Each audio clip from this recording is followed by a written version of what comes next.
함께 기도하시겠습니다. 하나님 아버지, 저희들에게 주의 말씀 허락하여 주셨고 주님의 은혜로 저희들을 지켜주시기 위해서 항상 말씀으로 교훈하시고 기도로 힘주시고 우리의 삶의 방향이 하나님과 동행하며 하나님의 은혜 안에 있음을 항상 경험하게 하심을 감사합니다. 저희들 이 귀한 말씀을 가지고 저희들도 이 세상을 이기는 승리하는 삶을 살게 하여 주셨고 무엇보다도 저희들이 사랑하는 가족들, 제자들, 성도들 이 은혜를 전할 수 있도록 이 은혜의 풍성함을 함께 누릴 수 있도록 주의 인도하여 주셨고 이 일에 저희들을 사용하여 주시옵소서. 함께 하심을 믿사오며 예수님 이름으로 기도드리옵나이다. 아멘. 다 함께 찬송가 295장 큰 죄에 빠진 나를 295장으로 함께 찬양드리도록 하겠습니다.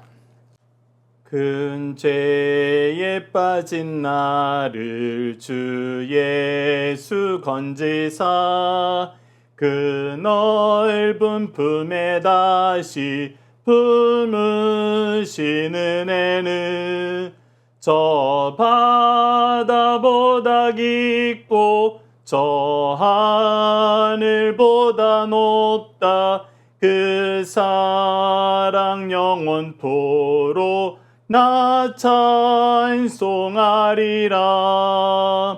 날로 더욱 귀하다. 날로 더욱 귀하다. 한이 없이 넓은 우리 주의 사랑 날로 더욱 귀하다. 옛날에 유대 땅에 주 예수 다닐 때 그 은혜 받으려고 금물이 모였네. 눈먼 자 병든 자를 다 고쳐주셨으니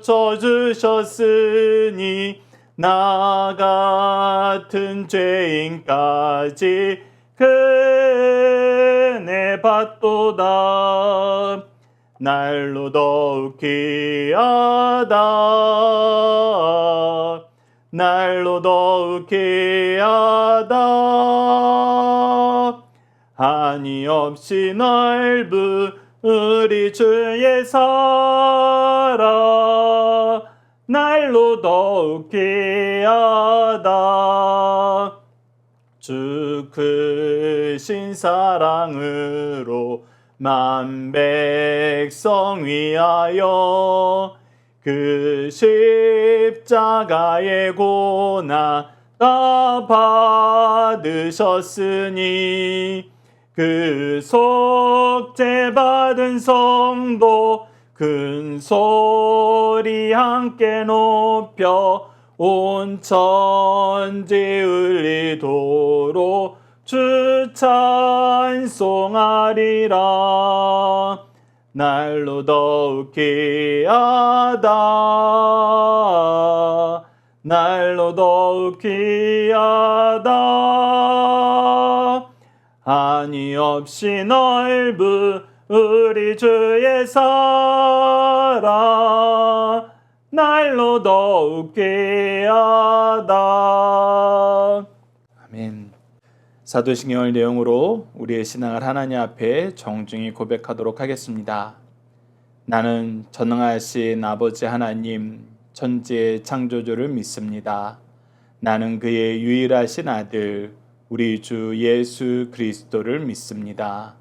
그는 성령으로 잉태되어 동정녀 마리아에게서 나시고 본디오 빌라도에게 고난을 받아 십자가에 못 박혀 죽으시고 장사된 지 사흘 만에 죽은 자 가운데에서 다시 살아나셨으며 하늘에 오르시어 전능하신 아버지 하나님 우편에 앉아 계시다가 거기로부터 살아있는 자와 죽은 자를 심판하러 오십니다. 나는 성령을 믿으며 거룩한 공교회와 성도의 교제와 죄를 용서받는 것과 몸의 부활과 영생을 믿습니다. 아멘. 오늘 우리에게 주신 하나님의 말씀, 우리가 함께 나눌 말씀은 누가복음 109강 22장 47절로 53절 말씀입니다. 누가복음 22장 47절에서 53절 말씀 제가 봉독해 드리도록 하겠습니다. 말씀하실 때 한 무리가 오는데 열둘 중에 하나인 유다라 하는 자가 그들을 앞장서 와서 예수께 입을 맞추려고 가까이 하는지라.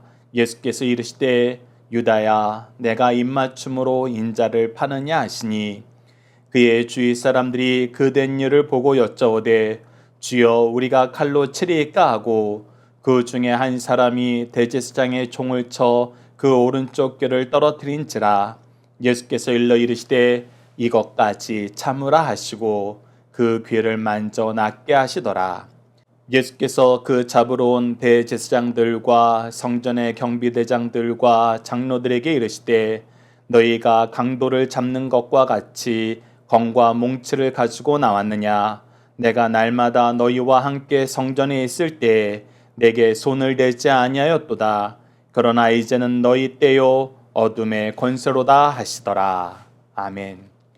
오늘 본문 말씀을 이것까지 참으라 라는 제목으로 함께 말씀을 나누도록 하겠습니다. 오늘 본문 말씀을 저희들 크게 두 단락으로 나눠서 보고자 합니다. 첫 번째 단락은 47절에서 51절까지의 말씀을 예수님은 가룟 유다와 베드로에게 무엇에 대하여 말씀하시나요? 키워드는 죄, 위선, 폭력, 참으라, 용인하지 말라라는 것입니다. 우선 47절에서 48절에는 유다에게 하시는 말씀이 나오고 49절에서 51절은 베드로에게 하는 이야기가 나옵니다. 오늘 본문 말씀에서 베드로가 언급되지 않았지만 우리가 평행 말씀을 통해서 50절의 행동이 베드로의 행동인 걸 확인할 수 있습니다.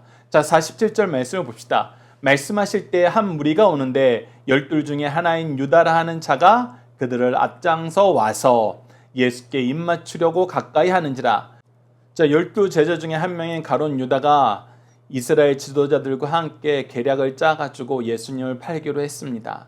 그래서 그들이 작전을 짰는데 그 작전이 무엇이었냐면 내가 입맞춤하는 그 사람이 바로 예수다. 요즘처럼 미디어가 발달되지 않은 상태에서 예수님의 얼굴을 직접 보고 그 얼굴을 잘 기억하고 있는 사람들이 많이 있지 않았습니다. 특히 어두운 밤에 횃불에 의지하여서 사람을 찾는다는 것은 사실 오랫동안 예수님과 함께 했던 이 가룟 유다 외에는 잘 할 수 없는 일이었어요. 그래서 가룟 유다가 제자들과 예수님이 헷갈리지 않게 하려고 미리 작전을 짠 것입니다. 우리가 함께 묵상할 말씀, 요한복음 말씀과 마태복음 말씀을 보면 이 내용을 확인할 수 있습니다.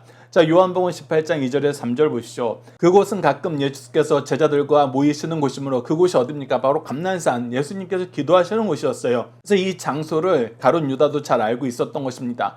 예수를 파는 유다도 그것을 알더라. 유다가 군대와 대제사장들과 바리새인들에게 얻은 아랫사람들을 데리고 등과 횃불과 무기를 가지고 그리로 오는지라. 자, 요한복음 말씀을 통해서 우리가 발견할 수 있는 것은 예수님을 잡으려고 얼마나 많은 사람들이 왔냐는 것입니다. 특히 많은 사람들이 온 것만 아니라 각계각층의 인사들이 같이 왔다는 것입니다. 예수님이 사랑하는 사람의 대표인 제자 중에 한 사람이 예수님을 죽이려고 왔습니다. 그리고 하나님의 말씀을 듣고 예수 그리스도를 메시아로 선언해야 되는 하나님의 종들이 예수님을 잡아 죽이려고 왔어요. 더 나아가서 군대들도 같이 왔습니다. 이방인의 대표인 군대들도 온 거예요. 그러면서 상류층 인사도 왔고 그 상류층 인사를 섬기는 종의 그룹들도 왔습니다. 그래서 높은 자와 낮은 자가 다 같이 예수님을 잡으러 온 거예요. 온 세상을 대표로 하는 사람들이 예수님을 죽이러 나온 거예요. 그리고 이들이 계략을 짠 것이 마태복음 26장 48절에서 49절에 나타납니다. 예수를 파는 자가 그들에게 군호, 이 군호는 신호를 말합니다. 신호를 짜서 이르되 내가 입맞춤하는 자가 그이니 그를 잡으라 한지라. 곧 예수께 나와 랍비여 안녕하시옵니까 하고 입을 맞추니, 여기서 입맞춤은 존경 혹은 사랑의 표현입니다. 스승을 향하여 존경과 사랑의 입맞춤을 가지고 가룟 유다는 뭐 하려고 그런 거예요? 예수님을 팔려고 하는 것입니다. 이것이 바로 위선이죠. 그래서 예수님이 오늘 본문 말씀에서 이 부분을 지적하는 것입니다. 48절 보십시오. 예수께 입을 맞추려고 가까이 하는지라. 예수께서 이르시되 유다야, 내가 입맞춤으로 인자를 파느냐. 사랑과 존경의 표시를 배반의 신호로 바꿔버렸다는 것입니다. 이것이 악한 사람들이 얼마나 자기가 할 수 있는 모든 것을 동원하여서 그 악을 이루기에 열심히 되는지 우리가 볼 수 있어요. 그리고 예수님께서 이 말씀을 하신 이유는 무엇입니까? 다시 생각해라. 다시 생각해라. 끝까지 회개를 촉구하시는 거예요. 끝까지 돌이킬 걸 촉구하시는 것입니다. 끝까지 하나님의 뜻을 따를 것을 촉구하시는 거예요. 그래서 예수님이 유다를 향하여 하신 말씀은 사랑으로 그가 돌이켜 그 죄에서 벗어나길 원하는 말씀이었다는 거 여러분들 기억하시고, 베드로에게는 어떤 말씀을 하시는지 우리가 49절에서 51절 말씀을 봅시다. 그의 주위 사람들이 그 된 일을 보고 여짜오되 주여 우리가 칼로 치리이까 하고 그 중에 한 사람이 대제사장의 종을 쳐 그 오른쪽 귀를 떨어뜨린지라. 우리가 요한복음 18장 말씀을 보면 이 검을 들어서 이 사람의 귀를 벤 사람이 베드로인 것을 확인할 수 있습니다. 자, 49절 말씀을 보십시오. 그의 주위 사람들이 그 된 일을 보고 여쭤보되 주여 우리가 칼로 치리까 하고, 즉 공권력을 가지고 폭력으로 예수님께 다가오는 사람을 보자 제자들도 반사적으로 못하기 시작해요. 그들도 폭력으로 맞서기를 원합니다. 더 나아가서 그 중에 한 사람이 먼저 선제 공격을 하게 되죠. 50절 말씀을 보십시오. 그 중에 한 사람이 대제사장의 종을 쳐 그 오른쪽 귀를 떨어뜨린지라. 조금 전에 나왔던 요한복음 18장 후반절 말씀을 보면은 이 일을 행한 사람이 베드로임을 우리가 확인할 수 있습니다. 그래서 베드로가 검을 들고 와가지고 대제사장의 종의 귀를 벤 것입니다. 그랬을 때 예수님께서 뭐라 그러십니까? 51절 보시죠. 예수께서 일러 이르시되 이것까지 참으라 하시고 그 귀를 만져 낫게 하시더라. 자, 예수님께서 유다에게는 네가 입맞춤으로 인자를 파느냐라고 얘기하시면서 회개를 촉구하셨고, 베드로에게는 이것까지 참으라라고 말씀하시면서 그가 행했던 폭력에 대한 회복의 역사를 이루시고 그가 폭력으로 나아가지 않도록 용서해야 될 것을 말씀하십니다. 그래서 우리가 신앙생활 할 때 이 두 가지 내용을 여러분들 잘 기억하시고 잘 실천해야 됩니다. 그 첫 번째가 무엇이며 우리 죄에 대한 회개이고, 두 번째가 우리를 향한 세상의 공격에 대한 우리가 용서하는 마음, 인내하는 마음입니다. 이 두 가지가 다른 것 같은데 이 두 가지를 우리가 실천할 수 있는 이유는 한 가지 내용으로 동일합니다. 한 가지 기준에 의해서 우리가 이 두 가지를 다르게 실천할 수 있어요. 그것은 무엇이냐면 하나님의 통치를 신뢰하는 데에서 우리가 이 일을 할 수 있습니다. 하나님께서 통치하시기 때문에 우리가 하나님의 기준에서 벗어난 죄에 대해서는 회개해야 됩니다. 우리가 하나님의 통치를 믿기 때문에 원수 갚는 것은 하나님께 맡기는 거예요. 그래서 우리가 하나님의 통치를 신뢰한다, 믿는다, 이것을 인정한다, 의지한다, 이것이 사실 그리스도인들이 그리스도인답게 이 세상을 사는데 가장 중요한 신앙입니다. 여러분 이 내용을 기억하시면서 함께 묵상할 말씀을 통해서 예수님께서 얼마나 열심히 이 부분에 대해서 우리가 보복하지 말아야 될 것에 대해서 말씀하신 줄 봅시다. 마태복음 26장 52절을 보시죠. 이에 예수께서 이르시되 내 칼을 도로 칼집에 꽂으라. 칼을 가지는 자는 다 칼로 망하느니라. 예, 칼이 정의의 일을 행하는 것 같지만 사실 정의의 일을 행하기는 힘들어요. 칼은 사람을 죽이기 위해서 휘두르게 됩니다. 그런데 이것이 원론적으로 살인하지 말라라는 하나님의 계명을 우리가 어기게 되는 거예요. 물론 우리가 다윗의 경우를 통해서 볼 수 있는 것처럼 그가 많은 피를 흘리는 왕이었어요. 그리고 그 피는, 그 전쟁은 이스라엘을 구원하기 위한 전쟁이었어요. 그렇기 때문에 이것은 우리가 누구도 비난할 수 없는 것입니다. 그런데 우리가 성경을 통해서 잘 보셔야 돼요. 하나님께서 다윗에게 왜 그 성전을 건축할 것을 허락하지 않으셨어요? 그가 너무나 많은 피를 흘렸기 때문입니다. 그래서 우리가 이것이 때로는 정의가 되고 공의가 되는 것 같아도 가장 원론적인, 가장 근본적인 취지에서는 피 흘리는 것은 있을 수 없다는 것입니다. 원수 갚는 건 있을 수 없다는 거예요. 그 부분은 하나님께 맡기라는 것입니다. 더 나아가서 우리가 그 자리를 차지하려 하지 말고 다윗처럼 하나님이 특별히 잘 쓰시는 종들이 그 일을 감당하도록, 우리처럼 연약한 사람들은 도리어 이 일을 행하다가 더 많은 죄를 범할 수 있기 때문에 우리는 조심하는 것이 좋습니다. 특히 예수님께서 베드로를 조심시키는 것을 통해서 그리스도의 복음을 위한 일을 하는 사람들은 더더욱 이 폭력하고는 멀어져야 된다는 거 여러분들 기억해 주시길 바랍니다. 로마서 12장 19절 말씀을 보시죠. 내 사랑하는 자들아 너희가 친히 원수를 갚지 말고 하나님의 진노하심에 맡기라. 기록되었을 때 원수 갚는 것이 내게 있으니 내가 갚으리라고 주께서 말씀하시느니라. 네, 이 내용도 우리가 하나님의 통치를 인정하면은 자연스럽게 받아들이게 돼요. 어려움 없이 받아들이게 됩니다. 그리고 하나님을 믿으면서 우리는 복음의 일꾼으로, 은혜의 통로로, 축복의 통로로, 사랑의 통로로 이 세상을 사랑하고 하나님의 복을 전하게 됩니다. 이 내용 여러분들이 기억하시면서 두 번째 단락으로 보도록 하겠습니다. 두 번째 단락은 52절에서 53절로 예수님은 이들의 행위가 어떠한 것임을 밝히시나요? 특히 이들이라는 것은 예수님을 잡으러 온 모든 사람들에 대해서 얘기하는 겁니다. 키워드는 강도, 성전, 손대지 않다라는 것입니다. 우선 이들이 폭력적인 모습을 가지고 군옥까지 만들어서 팀을 이루어서 사방으로 옥죄어오고 있어요. 이것은 무엇을 잡는 방법이냐면 강도를 잡을 때, 죄인을 잡을 때 이러한 행동을 해요. 근데 예수님이 죄인이냐는 거예요. 너희들이 내가 죄가 있어서 잡으러 왔느냐라는 것을 예수님께서 이들에게 드러내 보이십니다. 이들의 행동을 통해서 이들의 위선과 거짓을 드러내 보이세요. 자, 52절 봅시다. 예수께서 그 잡으러 온 대제사장들과 성전의 경비대장들과 장로들에게 이르시되 너희가 강도 잡는 것과 같이 검과 몽치를 가지고 나왔느냐. 자, 이들이 예수님을 강도 취급하고 있어요. 예수님의 제자들을 이 강도의 도당 취급하고 있어요. 그런데 이것이 왜 위선적이고 왜 이들의 행동이 거짓이냐라고 했을 때 53절에 그것이 나타납니다. 내가 날마다 너희와 함께 성전에 있을 때 예수님이 어디 가서 몰래 나쁜 짓을 하고 돌아다니셨던 거 아니에요. 가장 많은 사람들이 오고 지금 위에서 얘기한 이 사람들, 대제사장들, 성전의 경비대장들, 장로들은 항상 성전에 있던 사람들이에요. 앞서 함께 나눴던 요한복음 18장 말씀과 이 예수님을 잡으러 온 사람들의 표현이 지금 좀 다른 이유는 무엇이냐면 52절에서는 예수님께서 성전을 중심에 두고 이들의 위선을 드러내시기 위해서 성전에서 일하는 사람들의 언급만 기록되어 있는 것입니다. 자, 그래서 대제사장들과 성전의 경비대장들과 장로들이 만약에 예수님이 강도였으면 언제 잡았으면 되냐면 예수님께서 날마다 성전에서 가르치실 때 잡았으면 됐어요. 근데 감히 그곳에선 잡지 못하고 공개적으로는 잡지 못하고 어떻게 한 거예요? 밤에 몰래 와서 잡아간 거예요. 죄가 분명하다면은 공개적으로 잡으면 돼요. 근데 죄가 분명하지 않은데 억지로 죄를 뒤집어 씌우려니까 몰래 나온 겁니다. 예수님이 바로 그 얘기를 해주시는 거예요. 그래서 너희들이 내가 성전에서 드러내놓고 하나님 말씀 가르칠 때는 내게 손대지 못했다.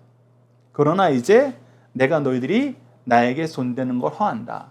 왜 그러냐면 이제는 너희의 때요 어둠의 권세로다. 바로 예수님께서 고난받고 하나님의 뜻을 이루기 위해서 대신 속죄의 십자가를 지실 때가 왔다는 것입니다. 이들의 권세에 잠시 넘겨줄 때가 왔다는 거예요. 그리고 우리가 함께 묵상한 말씀을 통해서 중요한 한 가지 사실을 더 확인할 수 있습니다. 예수님께서 왜 이렇게 순수하게 잡혀가셨는가라는 것을 볼 때 우선 요한복음 17장 12절을 보면 이렇게 기록되어 있습니다. 내가 그들과 함께 있을 때 내게 주신 아버지의 이름으로 그들을 보존하고 지켰나이다. 그 중에 하나도 멸망하지 않고 다만 멸망의 자식뿐이 오니 이는 성경을 응하게 함이니이다. 즉 예수님께서 제자들을 위해서 마지막으로 하나님께 기도할 때 자기 제자들을 지켜주시는 것을 보존해 주실 것을 기도하였고 이것이 이루어질 것을 미리 확증하셨어요. 그래서 이 기도가 성취되게 하시기 위해서 예수님만 잡히시고 제자들의 안전은 보존하시기 위해서 예수님이 스스로 잡히신 거예요. 그 내용을 우리가 요한복음 18장 8절에서 9절 말씀을 통해서 볼 수 있습니다. 예수께서 대답하여 이르시되 내가 그니라 하였으니 나를 찾거든 이 사람들이 가는 것을 용납하라 하시니 이는 아버지께서 내게 주신 자 중에 하나도 잃지 아니하였사옵니다 하신 말씀을 응하게 하려 함이니라. 즉 17장 12절에 나왔던 말씀이 응하게 하시기 위해서 이 말씀을 하세요. 그리고 나서 우리가 요한복음 말씀에서 좀 더 확인할 수 있는 것은 여러분들이 18장 말씀을 나중에 한번 읽어보시면 그 내용을 확인할 수 있는데 이 예수님을 잡으러 왔던 사람들이 예수님이 보여주신 시적 권위에 스스로 엎드려져요. 그래서 감히 예수님 앞에서 그 권세를, 그 힘을, 그 고개를 들지 못합니다. 그러면서 예수님이 스스로 잡혀가심을 보여주고 예수님의 말씀을 따라서 제자들의 안전을 보장하게 만들어 주십니다. 그리고 예수님이 이렇게 시험 받으실 것을, 고난 받으실 것을 이미 미리 말씀하셨어요. 요한복음 9장 4절에서 5절을 보시죠. 때가 아직 나심에 나를 보내신 이의 일을 우리가 하여야 하리라. 밤이 오리니 그때는 아무도 일을 할 수 없느니라. 내가 세상에 있는 동안에는 세상의 빛으로다. 네, 예수님이 빛으로 이 세상에 오셔서 제자들과 함께 하실 때 얼마나 놀라운 은혜의 역사가 일어났습니까? 그러나 동시에 무엇이 온다는 걸 가르쳐 줬어요? 밤이 온다는 걸 가르쳐 주었어요. 지금은 밤이 된 것입니다. 로마서 13장 12절을 보시죠. 밤이 깊고 낮이 가까웠으니 그러므로 우리가 어둠의 일을 벗고 빛의 갑옷을 입자. 그런데 이 밤이 제한된 시간 내에 있어요. 영원할 수 없습니다. 반드시 하나님이 우리에게 주신 은혜의 시간, 은혜의 역사는 성취돼요. 그래서 우리가 이 밤이 길고 깊은 것 때문에 고민하지 말고 속상해하지 말고 우리는 복음의 일꾼 되어서 말씀으로 기도로 이 빛의 때를 기다리면은 하나님이 우리를 통해서 이 구원의 역사를 이루십니다. 그것을 여러분들이 기억하시면서 우리 중심사상 하나씩 보도록 하겠습니다. 첫 번째입니다. 어느 시대 누구라도 그리스도를 사랑한다는 명분 아래 가장 사악하고 제약된 행위를 저지를 수 있습니다. 우리도 깨어 기도하여 주의해야 됩니다. 가룟 유다는 예수를 잡는 데 입맞춤으로 암호를 사용하여 주님을 죽이려고 내주면서도 사랑과 존경을 가장한 행위를 보였어요. 이와 같이 역사의 페이지를 펼쳐보면 종교의 탈을 쓰고 악행을 저지르는 수많은 사건을 볼 수 있습니다. 현대에도 신앙을 빙자한 행위가 가장 악한 행위라는 것을 쉽게 알 수 있어요. 이처럼 사랑을 가장하고 그리스도를 배신하는 행위는 가장 악질적인 범죄요 반드시 정죄받아 마땅하다는 것을 우리에게 가르쳐줍니다. 그래서 그리스도인들은 더더욱 회개와 용서의 삶을 살아야 돼요. 폭력을 가까이 해서는 안 됩니다. 두 번째 말씀을 봅시다. 그리스도를 위해 싸우는 것보다 인내하기가 더 어렵고 그리스도를 위해 일하는 것보다 자제하는 것이 훨씬 힘듭니다. 베드로는 대제사장의 종의 귀를 칼로 치기는 쉬웠어도 고난을 감수하지 못하고 넘어지고 말았어요. 이 내용을 우리가 내일 말씀을 통해서 확인하게 됩니다. 우리에게 가장 값진 은사는 겸손과 인내입니다. 어떤 사건을 앞두고 조급하기보다는 인내로 기다리는 성도의 품성을 소유합시다. 세 번째입니다. 사탄의 세력이 아무리 크고 조직적이라 해도 제한된 힘과 기간을 가지고 있을 뿐입니다. 그들은 예수의 체포 작전에 성공하였습니다. 그러나 그 성공은 하나님의 허용 범위 안에서 된 것이에요. 이는 이제는 너희 때요 어둠의 권세도라라고 말씀하심을 통해서 알 수 있어요. 하나님 이외의 모든 권세에는 반드시 기한이 있습니다. 대한민국 대통령이 5년 권세를 받아가지고 사정활동을 한다면 영원한 권세를 가지신 하나님의 사정의 범위 안에 들어오는 자는 영원한 불행을 당하게 된다는 사실을 명심해야 됩니다. 자녀들과 함께하는 기도 훈련 내용으로 함께 기도하도록 하겠습니다.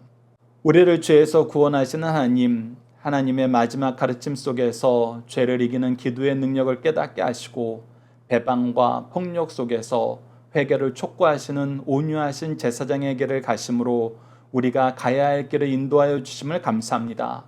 예수님이 가르쳐 주신 방법대로 죄악을 이길 수 있도록 내적으로 기도하고 외적으로 회개를 촉구하며 온유하고 겸손한 제사장에게를 가야 하는데 도리어 세상에 오염되어 맞서 싸우고 더 큰 악과 폭력을 동원함을 용서해 주소서. 우리가 가정과 교회에서 뜻을 정하고 행동할 때 죄에 오염되거나 이용당하지 않게 하시고 세상을 향하여 먼저 기도하고 진리의 말씀을 전하며 제사장적인 사명을 감당하여 회개와 속죄와 거듭남의 역사가 가정과 교회 그리고 우리가 속한 직장과 사회에서 충만하여지도록 도와주소서. 예수님 이름으로 기도드립니다. 아멘. 주기도문으로 예배를 마치겠습니다. 하늘에 계신 우리 아버지, 아버지의 이름을 거룩하게 하시며 아버지의 나라가 오게 하시며 아버지의 뜻이 하늘에서와 같이 땅에서도 이루어지게 하소서.